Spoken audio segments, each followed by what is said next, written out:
జై శ్రీమన్నారాయణ అండి. ఈరోజు మనం 8వ పాసురం గురించి తెలుసుకుందాం. 8వ పాసురంలో ఏముందంటే, తూర్పు దిక్కు తెల్లవారింది అని చెప్తే ఆ గోపిక, మీ ముఖకాంతే అలా పడిందేమో, మీ ఆభరణాల కాంతితో అలా కనిపిస్తుంది అందంట.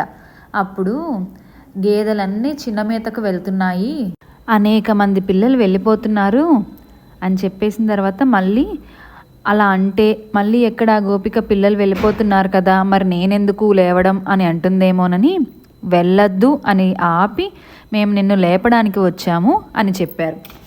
లేచి ఏం చేయాలి అని అడిగిందంట గోపిక. అంటే బయట ఉన్న వాళ్ళు చెప్తున్నారు, మనం స్వామిని పాడి పరై అనే అటువంటి ఫలాన్ని పొందుదాం అని అన్నారట. అశ్వాసురుణ్ణి చంపినటువంటి వాడు, మల్లులను సంహరించిన వాడు, దేవాదిదేవుడు అయినటువంటి వాడు అయ్యో వచ్చారా అని అంటూ స్వామి మనకి అనుగ్రహాన్ని ఇస్తారు. ఈ సందర్భంగా కృష్ణుని పాటలు సరదాగా పాడుకున్నాం ఇవాళ. జై శ్రీమన్నారాయణ.